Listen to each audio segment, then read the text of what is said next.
You're just slacking off in your room, not working. Stop smiling and telling me that you're working. Don't lie to me. These are the words my mother-in-law Katie and sister-in-law Elena said to me while I worked. I'm Daisy, 35 years old, and I work as a designer. I've loved drawing since I was little. I was in the art club in both middle and high school and graduated from an art university. I've won several awards, and I always wanted to become a painter or work in design. My husband, Hank, and I worked together at a part-time job during college. Although we went to different universities, we lived close by and often went home together after our shifts. We discovered we liked the same artists and became close. We started dating on the day we went to see a live concert together. He is a generous and kind person. He listens to my whims, and I love him, but sometimes his kindness causes him to lose out, which worries me a little. We had a lot of fun during our college days, going to live concerts and festivals together. After graduating, Hank got a sales job at a small company, and I started working as a designer at a design office. We got married at the age of 25, 3 years after starting our jobs. We have a daughter who is now in elementary school. When I became pregnant with my daughter, I went independent and started working as a freelance designer from home. At first, it was tough to work from home while raising a child, but thankfully, I now have a lot of work. I used to work from early morning till late at night before getting pregnant, so my husband was very supportive of me continuing to work from home. Living with my beloved husband and daughter while doing the job I've always dreamed of has been the greatest happiness for me. When our daughter started elementary school, we built our dream home. We even made a room for me to focus on my work. One night, Elena visited our house late at night. Katie had slipped in the bathroom and injured her leg, and she was in the hospital. She's getting discharged tomorrow, but she might need assistance when walking. I'm worried, so I'm moving in here. Can you help me out? My father-in-law passed away 5 years ago, and Katie and Elena have been living together. Elena works at a factory with few days off and has night shifts. Katie used to work at a food factory until her retirement. I understood their concerns about Katie being alone for long periods, but I couldn't believe my sister-in-law was suggesting they move in with us. Actually, I don't get along well with either of them. It started when we went to greet them for our marriage. When I mentioned that I work as a designer, Katie said, "It must be nice to draw pictures and get paid." "Sounds easy." My sister-in-law chimed in, "I'm jealous that you get to doodle and make money." I, who had been proud of my job, retorted, It's not a doodle. That's disrespectful to all designers. I always rack my brain to come up with the best design. The atmosphere turned sour. My father-in-law, who had worked in an advertising company, understood the job of a designer and defended me. My husband Hank also defended me wholeheartedly. Thanks to them, we managed to get through the situation, but I still haven't forgiven them for their comments. Hank's family has very strong-willed women, and the men might be more easygoing. Since I'm also strong-willed, Maybe that's why I got along well with Hank. I visited my in-laws' house several times since then. Each time, still Katie and Elena made snide remarks, but I always responded in kind. I can't imagine living with them. This time, Elena had a rather arrogant attitude. You're home. You must have free time on your hands. No, I don't. I have to work and take care of the kids. The keep atmosphere was tense, but my husband said, "Can you give us some time to think?" Mom hasn't been discharged yet, and we don't know how much assistance she'll need. Why don't we wait and see? I'll go with her if she wants to go shopping or go out. Although Elena seemed dissatisfied, she left after hearing those words. After she left, I told my husband we don't get along well, so we can't live together. Of course, I know that. He replied, but he seemed a bit worried about his mother. However, that weekend, while my husband, daughter, and I were having lunch, the doorbell rang. It was Katie and Elena carrying large bags.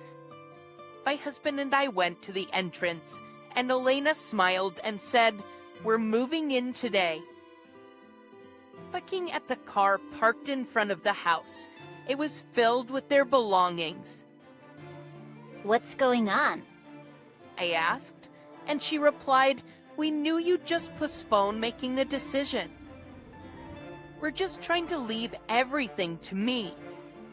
I thought you wouldn't make up your mind unless we did this." Hearing that, my husband said, "Wait, sis. This house was built for the three of us. Daisy has a job too. We can't just do things without asking." But she insisted. We've already moved out of our old place. We have no choice but to live here. What? Why would you do that? As I tried to retort, my mother-in-law interrupted, "Can you let me sit down? That leg hurts. It's your job to take care of me. Were you trying to kick us out?" My usually mild-mannered husband was angry, but he looked troubled when they mentioned her leg injury and having no home. Lips amid the heavy atmosphere, our daughter came to the entrance and cried. Mom and Dad looked troubled. "Why are you and Auntie Elena doing something mean?" Why are you and Auntie Elena doing something mean?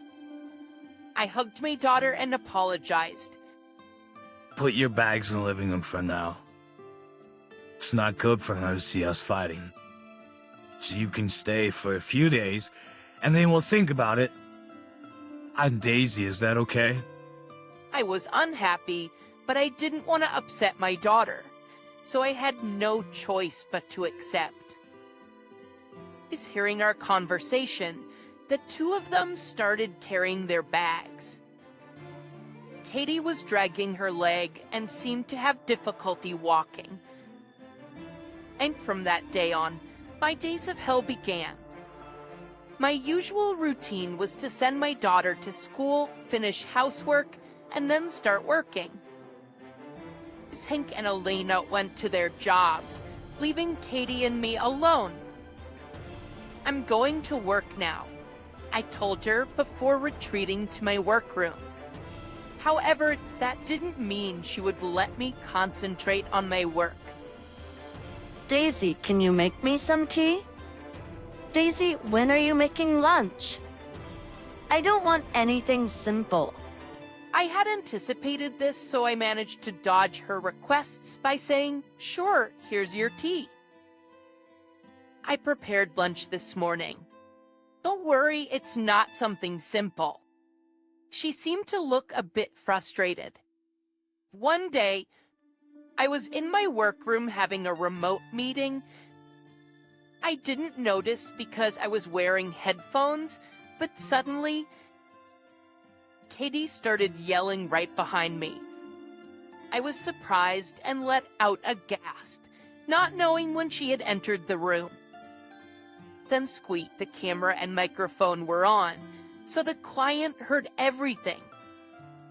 They laughed, and I felt extremely embarrassed. It was a long-time client, so it worked out somehow, but it could have been a disaster with other clients. I got her out of the room, finished the meeting, and went to see her. Katie, please. I'm working. Don't come into my room like that. It's your fault for not coming when I called you. I was dumbfounded and quickly stopped arguing. He's thinking it was pointless to say anything to her. I called a contractor that day to put a lock on my workroom door. I don't think I can handle this. Adadar sieth with via. I can't have my work disrupted. Sir Everabio nice lesson. If you've put a lock on the door, it should be fine. As she's having trouble walking, so I can't just kick her out. He seemed indecisive. I understood what Hank meant, so I thought we needed to come up with some measures. But to avoid worrying our daughter, we acted normal when we all ate together. There were times when Katie made sarcastic remarks, but I held back from responding in front of my daughter. Then on the day of my daughter's school event, I took the day off from work and went to the school in the afternoon. Since Alina was off that day and at home, I asked her to take care of Katie and left the house. In the evening, the school event ended successfully, and when my daughter and I returned home, all my work materials, including my computer and documents, were in the living room. What is this? When I asked Katie and Elena about it, my sister-in-law replied with a nonsensical explanation. Well, I work night shifts sometimes, and our schedules don't match, so I wanted us to have separate rooms. I cut her off. I didn't ask for that. These are my work tools, right? Alina sneered. You're just slacking off in that room pretending to work, right? If we're going to use a room for fun, it should be mine. You have a bedroom too, and since you put a lock on it, my privacy is protected. Excellencies, I had been locking the workroom door while I was inside to prevent my mother-in-law from entering during work, but I hadn't been locking it when I went out. I greatly regretted letting my guard down, not expecting her to do such a thing. Along with my regret, the sound of my anger boiling over toward Katie and Elena, who had done as they pleased, could be heard. Don't mess with me. These are my important work tools. Do you know how much money I make with these? What a pompous thing to say. I heard from Mom that you're lying about working. You're just laughing and talking with someone, right? I was having a meeting then. There are times when we are laughing during meetings, right? I never laugh during factory meetings. Elena, perhaps heated up, grabbed my hand. It's with my blood boiling. I raised my voice, shook off her hand, and yelled back. It felt like we were on the verge of a physical fight. Then Katie, who had been sitting on the sofa complaining, ran over to us. Stop it. Daisy is the one at fault. She works at night and has a hard time. She's always exhausted when she comes back from her standing job. Compared to that, you're just sitting in front of your computer laughing. What kind of work is that? Stop lying already. By the way, Katie, you just ran, didn't you? Are you lying about your bad leg? "Oh, you're awful," accusing an old woman with a bad leg of lying. Just because you don't want your own lies to be exposed. The fact that you could run is proof. Please rent a house immediately and go back to living together. Unable to hold back, I said what I had been wanting to say but had been enduring. Hearing that, Elena retorted, "What are you saying? Talking about working from home like you're snow important. Remote work is for recluses. Pack your stuff and leave." Pack your stuff and leave. Katie continued, That's right. It's not us. You should be the one to leave. Then we heard our daughter's crying voice. I got too excited and was completely absorbed in the argument. My daughter had been crying the whole time. Seeing her, I came to my senses. Fine. I understand. All the furniture is mine, and I'll sell the house. Goodbye? Huh. What do you mean yours? It's Hank's, right? I just ignored her, packed my things, and went back to my parents' house. I apologized to my daughter a lot. As I apologized, tears welled up in my eyes. I emailed Hank about today's events and my return to my parents' home. That night, he came to apologize after work. I'm sorry about our mom, sister. Please come back. I can't. It's not. I've reached my limit. They will never leave. I'm already looking for a place to move, and I'm selling the house. I'll contact you again when we have a moving date and a new house. With that, I sent my husband home. In fact, his income was so low that it was impossible for the three of us to live together. I had suggested he change jobs many times, but he stubbornly refused, saying the company wouldn't run without him.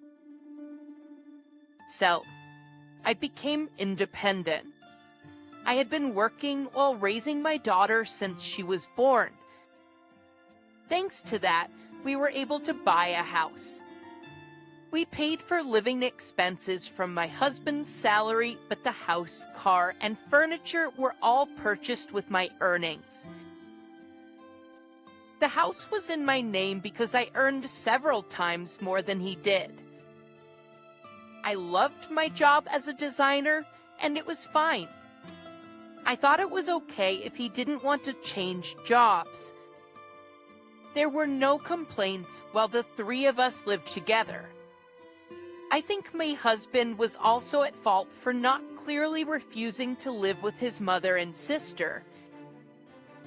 I want to continue living with Hank, but living with his mother and sister is absolutely impossible. But from that day on, I did everything I could to sell the house and find a new one. In the meantime, Hank told his mother and sister to leave, but they refused to listen. They seemed to be enjoying themselves in the house as if it were their own. Then the moving date was set. But the arrangements for selling the house were also in place. We chose a moving plan where the movers would help pack, and I told that to Hank. It was a last-minute booking, so it was on a weekday. I wanted him to be there too, but he had to work. After sending my daughter to school, I mustered my energy and went to the house with the movers. When we entered the house, Katie was there alone, surprised by the large number of cardboard boxes being brought in. As we silently began our work, she said, "What are you doing?" "This is our house. Stop moving out without permission." I replied, "This is my house, so there's no problem. Please continue." She kept yelling, but the moving work proceeded smoothly. Finally, we left behind just the small amount of belongings Katie and Elena had brought, and also Katie, and the move was completed. I felt refreshed. After that, it seems my husband received an onslaught of calls from Elena and Katie.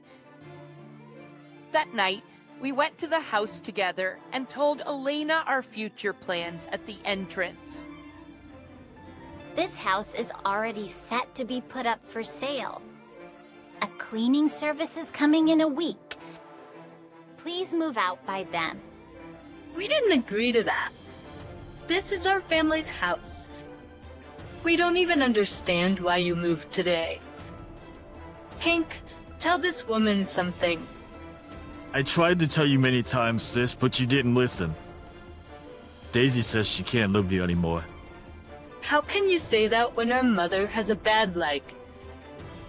You were supposed to have resolved this by leaving. Hank, shouldn't you divorce this mean wife? I couldn't forgive my sister-in-law for saying such selfish things. Divorce isn't something she gets to decide. I've been doing my best to take care of Katie while working and raising our child. You're the one who came and messed up my workspace, right? As I said before, this house is under my name. Is hearing those words. Katie, who must have been in the living room, ran to the entrance. Once with that attitude, my husband looked surprised. But, Mom, you just ran here. Was that whole bad leg thing away? As my husband said that, Katie looked flustered and pretended to be in pain, but he ignored her and continued speaking. Smash what's embarrassing as a man, but since my earnings are low, this house is under Daisy's name. It's like having to care for a child she worked tirelessly from home.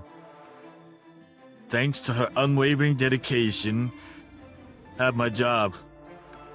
I can't forgive you and Elena for going as far as lying to interfere with her work.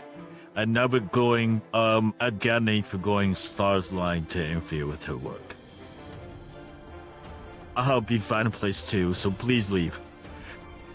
Hearing my husband's words, Katie and Elena remained silent with their heads down. I'm really sorry.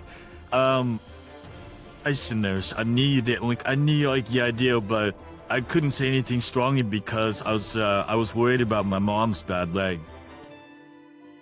I'm sorry. Also, I've decided to change jobs. Since then, Katie and Elena seem to have found a small place to live together. I haven't met them since, but when Hank went to help them move, they were apparently arguing the entire time. It was true that my mother-in-law had fallen and been hospitalized, but she could walk normally after a few days and had hidden this fact to avoid being kicked out. She confessed this to Hank. In our new house, my daughter, Hank, and I were able to return to a happy life. Her daughter, who had been a bit down during the time we lived together, has regained her energy and is now at ease. Hank has started job hunting and is likely to find a much higher paying job than before. My work is going as smoothly as ever. We're both saving money and talking about buying an even better house than before.